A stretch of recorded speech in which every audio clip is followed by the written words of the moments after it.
Hi welcome to മാറ്റ്കം. നമ്മൾ പെർസെൻറ്റേജുമായി ബന്ധപ്പെട്ട problems കണ്ടുകൊണ്ടിരിക്കുമായിരുന്നു. So നമ്മൾ ഇന്നത്തെ വീഡിയോയിൽ we will be seeing another question.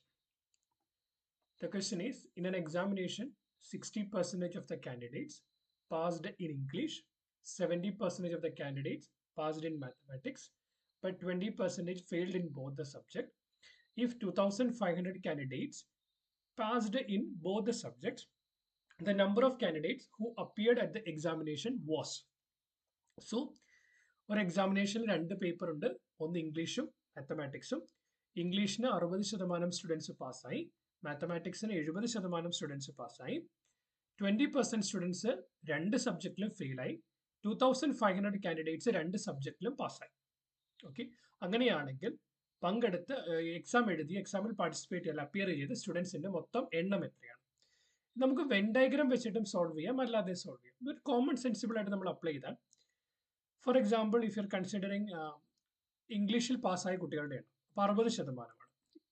So if you are considering the number of students passed in English, so that is 60% of the total student. That means 60/100, 60%.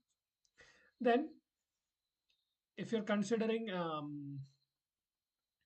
say mathematics 70% students പാസ്സായി.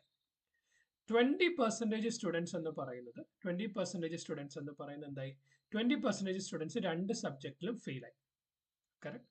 Then 2,500 candidates രണ്ട് സബ്ജക്റ്റിലും പാസ്സായി. So ഏതെങ്കിലും ഒരു വിഷയം പാസ്സായവരുടെ എണ്ണം എടുത്താൽ, if you are considering people who pass at least English or mathematics, ഇംഗ്ലീഷിലോ മാത്തമാറ്റിക്സിലോ പാസ്സാവരുടെ എണ്ണം. For example, number of students passed in at least one exam എന്ന് പറയുന്നത് എത്ര വരും? ഇംഗ്ലീഷിൽ പാസ്സായവർ വരാം, മാത്സിൽ പാസ്സായവർ വരാം. അപ്പം ഇംഗ്ലീഷിൽ പാസ്സായവരെ നമ്മൾ കാൽക്കുലേറ്റ് ചെയ്യുമ്പോൾ അതിനകത്ത് ഓൾറെഡി എന്ത് വരുന്നുണ്ട്? ഓൾറെഡി ഇംഗ്ലീഷിലും മാത്സിലൂടെ പാസ്സായവർ വരുന്നുണ്ട്. മാത്സിൽ പാസ്സായവരുടെ എണ്ണം എടുത്താൽ അതിനകത്ത് എന്തുണ്ട്? ഇംഗ്ലീഷിലും മാത്സിലൂടെ പാസ്സായവരുടെ എണ്ണം വരുന്നുണ്ട്. സോ അങ്ങനെ വരുമ്പോൾ രണ്ട് സബ്ജക്റ്റിലും പാസ്സായവരുടെ എണ്ണം രണ്ട് തവണ ഇത് ആഡ് ചെയ്ത് പോകുന്നുണ്ട്. സോ അതുകൊണ്ട് തന്നെ എന്ത് ചെയ്യണം? രണ്ട് സബ്ജക്റ്റിലും പാസ്സായവരുടെ പെർസെൻറ്റേജിനെ നമ്മൾ കുറയ്ക്കണം. So what we can say, if X is the percentage of students passed in both exam means, so number of students or the number of students എന്നതിനേക്കാൾ കൂടുതൽ percentage of student passed in at least one exam എന്ന് പറയുന്നത് ഇംഗ്ലീഷിൽ പാസ്സായവരുടെ എണ്ണം, പാസ്സായവരുടെ percentage, മാത്സിൽ പാസ്സായവരുടെ percentage minus X ആയി. Correct, fine. So total percentage of students എന്ത് വരും? Total percentage of students എന്ന് പറയുന്നത് 100 ആണ്. We don't have any doubt. That is equal to 100%. Total percentage of students will be equal to 100%. That is very clear.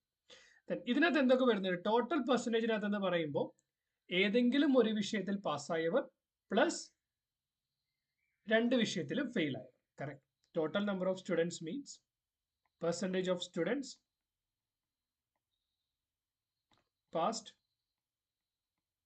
in at least one exam or one paper plus percentage of students failed in both.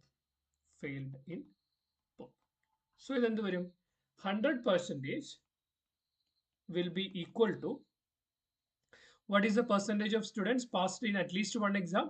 That is English pass ആയവരുടെ percentage, Maths pass ആയവരുടെ percentage minus രണ്ട് വിഷയത്തിലും fail ആയവരുടെ എണ്ണം, sorry രണ്ട് വിഷയത്തിലും പാസ്സായവരുടെ എണ്ണം. So അപ്പോൾ എന്ത് വരും? പാസ്സായവരുടെ percentage. So it will be 60 plus 70 minus X. Then what is the percentage of student failed in both the subject? That is 20 plus 20.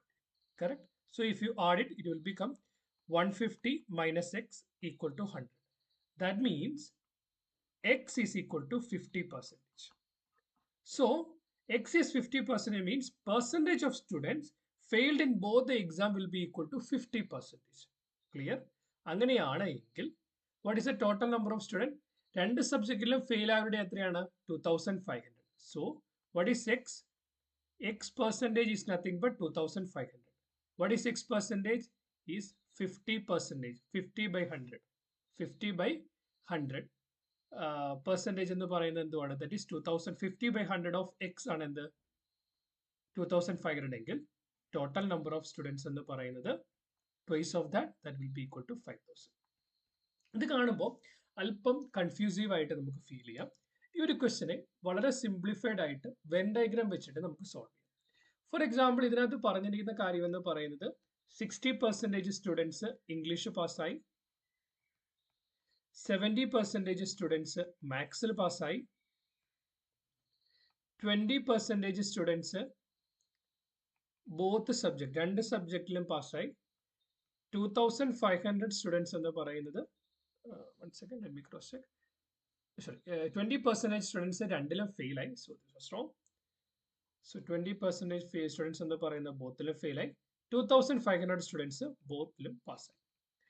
എങ്ങനെയാണ് വെൻ ഡയഗ്രാം വരയ്ക്കാമെന്ന് വെച്ചാൽ, ഫോർ എക്സാമ്പിൾ നമുക്കിവിടെ രണ്ട് കാര്യങ്ങളുണ്ട്. ഒന്ന് ഇംഗ്ലീഷ്, മറ്റേത് മാത്സ്. സോ നമ്മൾ ഇംഗ്ലീഷ് പാസ്സായവരുടെ എണ്ണം ഒരു സർക്കിൾ കാണിക്കുവാണെങ്കിൽ, സോ അത് ഇംഗ്ലീഷ് പാസ്സായവരുടെ എണ്ണം എത്രയാണ്? 60%. മാത്സ് പാസ്സായവരുടെ എണ്ണം എത്രയാണ്? 70%.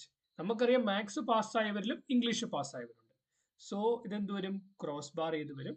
സോ മാത്സ് പാസ്സായവരുടെ എണ്ണം 70%. So this is corresponding to mathematics, this is corresponding to English. ഈ ഒരു ഏരിയ എന്തിനെ ഷോക്കേസ് ചെയ്യുന്നു? ഈ ഒരു ഏരിയ എന്ന് പറയുന്നത് രണ്ട് സബ്ജക്റ്റും പാസ്സായവരുടെ എണ്ണം. അത് എത്രയാണ്? 2500. പെർസെൻറ്റേജ് നമുക്ക് അറിയത്തില്ല. So let it be x%. Clear? Then ഈ സർക്കിളിനകത്ത് വരുന്നത് ഇംഗ്ലീഷ് പാസ്സായവരുടെ എണ്ണം, ഈ സർക്കിളിൽ വരുന്നത് മാത്സ് പാസ്സായവരുടെ എണ്ണം. സോ നമ്മളൊരു വെൻ ഡയഗ്രാം വരയ്ക്കുമ്പോൾ നമ്മൾ ഇതിനകത്ത് പുറത്തേക്ക് ഒരു സ്ക്വയർ കൊടുക്കും. ഈ സ്ക്വയർ എന്ന് പറയുന്നത് ഡിനോട്ടിങ് ദാറ്റ് 100% ടോട്ടൽ. സോ ഈ സ്ക്വയറിന് വെളിയിൽ വരുന്നവർ എന്താണ്? രണ്ട് സബ്ജക്റ്റിലും ഫെയിൽ ആയിരുന്നു. Both subject fail. That will be equal to what? 20%. Correct? ഇനി ഇതിനൊന്ന് നമ്മൾ സമ്മപ്പ് ചെയ്താൽ മതി. നോക്കിക്കേ, 60% ആളുകൾ ഇംഗ്ലീഷിൽ പാസ്സായി, 60% പ്ലസ് 70% ആളുകൾ മാത്സിൽ പാസ്സായി. രണ്ടിലും പാസ്സായവർ 2500 പേരുണ്ട്, x%. ഇംഗ്ലീഷിൽ പാസ്സായവരിനകത്തും ഈ ക്രോസ് ബാർ വരുന്നുണ്ട്, മാത്സിലും വരുന്ന ഒരു ക്രോസ് ബാർ വരുന്നുണ്ട്. അപ്പം ഈ ബോത്ത് സബ്ജക്റ്റിൽ പാസ്സായ പെർസെൻറ്റേജ് രണ്ട് പ്രാവശ്യം ആടായിരിക്കുന്നത് കൊണ്ട് നമ്മൾ ഒരു തവണ എന്ത് ചെയ്യണം? കുറയ്ക്കണം. So -x%. ദെൻ രണ്ട് സബ്ജക്റ്റിലും ഫെയിൽ ആയവർ 20%. That is equal to what? That is equal to 100%. So direct ആയിട്ട് നമുക്ക് എന്ത് കിട്ടും? x will be equal to 50%. x 50% എന്ന് പറയുന്നത് 2500 ആണ് എങ്കിൽ 100%, that mean total number of students will be equal to 5000. So total number of സ്റ്റുഡൻസിന്റെ എണ്ണം 5000 ആണ്. ഈ രണ്ട് അപ്രോച്ചിലും നമുക്ക് ഇതിനെ സോൾവ് ചെയ്യാനായിട്ട് പറ്റും. നിങ്ങൾക്ക് ഏത് മെത്തേഡ്, ഫോർ എക്സാമ്പിൾ ലൈൻ എഴുതാതെ ഡയറക്റ്റ് ആയിട്ട് സോൾവ് ചെയ്യണമെങ്കിൽ രണ്ടാമത്തെ വെൻ ഡയഗ്രാം മെത്തേഡ് ചൂസ് ചെയ്യാം, അല്ലെങ്കിൽ ഫസ്റ്റ് മെത്തേഡ് ചൂസ് ചെയ്താലും നമുക്ക് ആൻസറിലേക്ക് എത്താനായിട്ട് പറ്റും. സൊല്യൂഷൻ ക്ലിയർ ആണെന്ന് വിശ്വസിക്കുന്നു. സൊല്യൂഷനുമായി ബന്ധപ്പെട്ട് എന്തെങ്കിലും ക്ലാരിറ്റി ആവശ്യമുണ്ടെങ്കിൽ കമന്റ് ചെയ്ത് ചോദിക്കുക, നമുക്ക് അതിന് റിപ്ലൈ തരുന്നതാവും. അതല്ല നിങ്ങൾക്ക് ഏതെങ്കിലും ഒരു ക്വസ്റ്റ്യന്റെ ആൻസർ കാണാനായിട്ട് താല്പര്യമുണ്ടെങ്കിൽ അതുകൂടി നിങ്ങൾ മെൻഷൻ ചെയ്യുക. ആ ക്വസ്റ്റ്യൻ നമ്മൾ സോൾവ് ചെയ്ത് upload ചെയ്യുന്നതാവും. Thanks for watching. Please like this video, as well as please comment upon the video if you need any feedback or any clarification is required. Anything else is there. അതുപോലെ തന്നെ please subscribe to the channel as a token of gratitude. Thank you. Thanks for watching.